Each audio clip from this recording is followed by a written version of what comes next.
Bom dia a todos, eu sou Yane Caroline Novato Silva e o meu trabalho de conclusão de curso tem como orientadora, docente, professora doutora Tila Fortuna Costa Freire e como co-orientador, professor e doutor Adriano Silva Pérez.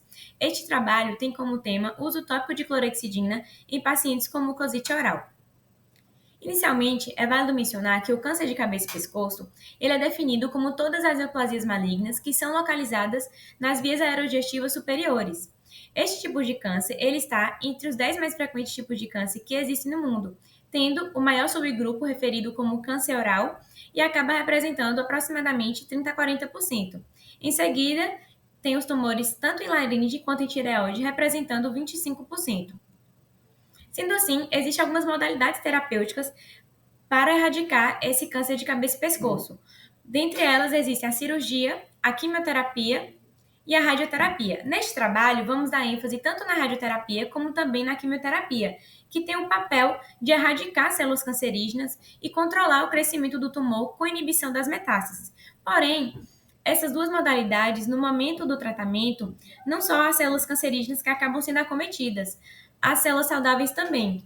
Então, acaba trazendo algumas consequências para os tecidos moles, como alterações agudas e também alterações crônicas. Dentre as alterações agudas, podemos citar a mucosite, secreções espessadas, infecções de mucosas, dor e perturbações sensoriais. E dentre as alterações crônicas, podemos citar a fibrose tecidual, disfunção das glândulas salivares, aumento de suscetibilidade a infecções da mucosa, dor neuropática e distúrbios sensoriais. Então, falando um pouco sobre a mucosite oral, ela é uma condição que acaba afetando a maioria desses pacientes com câncer de cabeça e pescoço, que é tratado com radioterapia. E segundo a OMS, existe uma classificação que é dividida em 4 graus, sendo o grau 1 a presença de eritemas na cavidade oral, o grau 2, além da presença de eritema, o paciente possui pequenas ulcerações na cavidade oral e a alimentação dele passa a ser de forma sólida. O grau 3, a alimentação ela passa a ser de forma líquida e essas ulcerações na cavidade oral passam a ser maiores. Já o grau 4, infelizmente, o paciente ele não consegue fazer uso de nenhum tipo de alimento por via oral. Então, esse quadro da mucosite oral é um quadro bastante delicado porque ele acaba comprometendo significativamente a qualidade de vida desses pacientes oncológicos. Então, correlacionando essa qualidade de vida desses pacientes com a saúde bucal, um fator que influencia muito é o controle da higiene oral. Então, a higiene oral, orientado pelo cirurgião dentista, vai reduzir a ocorrência de complicações bucais relacionadas ao tratamento do câncer. Tendo em vista isso, os antissépticos bucais são alguns desses produtos que podem ser utilizados. São produtos químicos e eles são usados tanto para prevenir quanto também para controlar a proliferação de micro-organismos nessa cavidade oral. Além disso, ele possui propriedades tanto fungicidas quanto também bactericidas.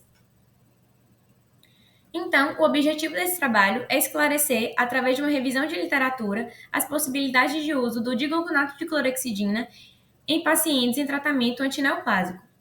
Então, a metodologia utilizada neste trabalho foi através de bancos de dados do PubMed, Google Acadêmico e BV Saúde, com a data de pesquisa dos artigos publicados nos últimos 10 anos, tendo critérios de inclusão, trabalhos tanto na língua inglesa quanto também na língua portuguesa, e os descritores são antisséptico bucal, câncer e inflamações dos tecidos moles da boca. Falando um pouco sobre a microbiota oral, é válido mencionar que a cavidade bucal ela é colonizada por micro-organismos que não causam danos em indivíduos saudáveis. E o desequilíbrio microbiano na cavidade oral, ele pode contribuir para a ruptura dessa mucosa oral, colaborando assim para a entrada desses micro-organismos oportunistas. E aí, consequentemente, irá causar a disseminação de infecções. Então, nesses pacientes em tratamento antineoplásico, eles vão apresentar uma proporção ainda maior de ter as bactérias gram-negativas, podendo então causar diferentes lesões ou até alterações patológicas ao nível da cavidade oral, como por exemplo a mucosite. Então, em relação aos mecanismos fisiopatológicos dessa mucosite oral, essa etiologia ela é multifatorial, podendo ser danos diretos às células da mucosa, desequilíbrio na microbiota oral e citocinas pró-inflamatórias. Em relação ao mecanismo fisiopatológico, ele vai envolver várias fases, como a fase inflamatória, epitelial e ulcerativa. Os agentes terapêuticos que causam a morte celular, eles também liberam mediadores inflamatórios, como o fator de necrose tumoral alfa e interleucinas. E isso vai levar à ativação de vias de sinalização, resultando em apoptose celular. Subsequente à ulceração, ela vai expor os tecidos submucosos a micro-organismos e também a toxinas, e com isso vai causar a inflamação e o desconforto do paciente de maneira exacerbada.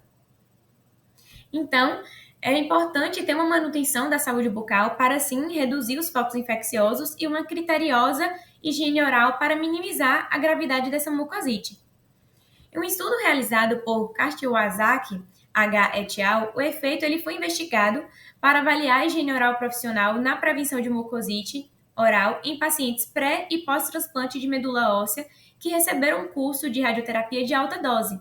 E observou-se que os pacientes que receberam a higiene oral profissional tiveram menores possibilidades, estatisticamente e significativamente, de desenvolver a mucosite oral do que os pacientes que não receberam essa higiene oral profissional. Em relação ao histórico dos protocolos de higiene oral, segundo a Maxo, Diretrizes de Prática Clínica para o Tratamento da Mucosite Secundária à Terapia do Câncer, diz que foi indicada a maioria dos estudos que examinaram o uso de protocolos de cuidados orais para a prevenção da mucosite relatou um efeito benéfico. Então, temos como exemplo a combinação da escovação dos dentes com o uso de fio dental e também do enxaguatório bucal, além da prescrição de enxaguantes bucais concomitantemente à clorexidina, como alternativa tanto na prevenção como também no tratamento das doenças bucais, resultando assim mínimos efeitos colaterais, baixa toxicidade local e sistêmica e sem alteração da flora local. Então, o digluconato de clorexidina, ele é uma substância que atualmente é bastante utilizada na odontologia. Ele é um composto antisséptico potente contra um amplo espectro de bactérias, sendo gram-positivas e também gram-negativas, e ele vai atuar na mucosa lesada, formando uma barreira protetora, reduzindo assim a gravidade das ulcerações orais. Então, o uso da clorexidina na cavidade oral, ele pode ser através de bochechos, de dentifrícios, de géis, irrigações, gomas de mascar e spray. Ele é reconhecido como padrão internacional justamente por ser estudado de forma extensiva.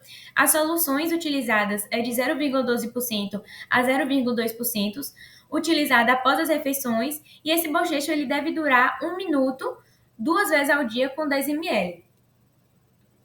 O mecanismo da ação dessa clorexidina vai ser através de cargas tanto positivas quanto negativas. Então, a clorexidina possui cargas positivas e vai associar com as bactérias que têm cargas negativas. Então, com isso, vai ocorrer que a clorexidina ela será dissolvida à membrana celular, causando assim uma precipitação e a coagulação das proteínas citoplasmáticas e, consequentemente, a morte bacteriana. E em relação às toxicidades da clorexidina para os queratinócitos, no estudo de Janelli M. et al. 2008, foi analisada a dose de 0,01% a 0,12% durante 1 minuto em que esse tecido foi exposto. E observou-se que a clorexidina ela promoveu distúrbios na função mitocondrial, aumentou o cálcio intracelular e causou estresse oxidativo tardio. Isso 30 minutos após o contato da clorexidina com o tecido exposto. Então, o digluconato de clorexidina é indicado ou não nesses pacientes com mucosite oral? Neste artigo, Sorense et al., ele estudou o efeito de enxaguatório bucal com clorexidina no tratamento e na prevenção da mucosite oral induzida por quimioterapia. Esse estudo envolveu 206 indivíduos que foram divididos em 3 grupos, sendo o primeiro enxaguatório bucal com clorexidina, grupo placebo, que foi tratado com solução salina normal, e o grupo crioterapia. Os resultados desse artigo mostrou que no grupo de enxágue com clorexidina, a mucosite oral grau 3 ou grau 4, ela foi estatisticamente e significativamente menos frequente do que no grupo que recebeu a solução salina normal. Já nesse artigo, o efeito da clorexidina na mucosite induzida por radioterapia em câncer de cabeça e pescoço, foi abordado que os dados mostraram que já na primeira semana de radioterapia, houve um aumento significativo no número de pacientes que, utilizando a clorexidina, relataram alterações no paladar. Então, pode sugerir que o efeito colateral dessa droga, dessa clorexidina, para esses pacientes, é essa perda antecipada da sensação gustativa. Então, notou-se que os pacientes, em determinado momento desse tratamento antineoplásico, eles foram obrigados a alterar seus hábitos alimentares justamente por isso. Entretanto, neste mesmo artigo, é evidenciado que, embora a clorexidina ela não tenha eliminado a presença de dores nos pacientes, a frequência foi menor do que no grupo placebo. Então, é possível afirmar sim que existe uma tendência da clorexidina em suavizar os sintomas dolorosos durante a radioterapia. De acordo com o Liu JX et al. 2018, quando a temática recai sobre a reparação tecidual, é possível que a clorexidina ela não seja a substância mais efetiva, uma vez que demonstra reduzir a viabilidade celular e a sobrevivência dos fibroblastos, mioblastos, osteoblastos e células endoteliais, além também de bloquear permanentemente a migração celular quando aplicada em concentrações mais elevadas, como por exemplo a 0,2%. Entretanto, neste artigo de Pellegrino G. et al. 2016, do ponto de vista clínico, a clorexidina não parece demonstrar prejuízo significativo quando se considera para o uso de doses com baixa concentração, como, por exemplo, 0,12%, seja na forma de colutório ou de gel, por exemplo.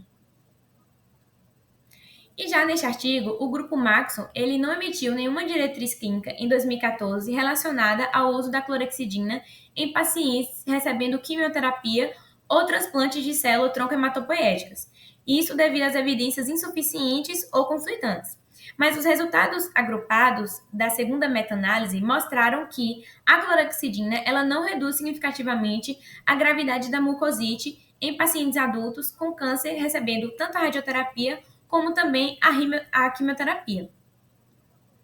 Então, como consideração final deste trabalho, é válido mencionar que os cuidados bucais eles devem incluir desde o início do tratamento do câncer, né, desde o diagnóstico até a finalização deste tratamento. Então, avaliar, prevenir e gerenciar complicações orais é necessário para promover a melhor qualidade de vida possível desses pacientes. Por essa razão, cabe salientar que o uso do digluconato de clorexidina ele irá depender da condição de cada indivíduo durante o processo da doença. Existem situações de maior gravidade que determinam o não uso da clorexidina devido à condição bucal do paciente e de fatores associados ao seu conforto.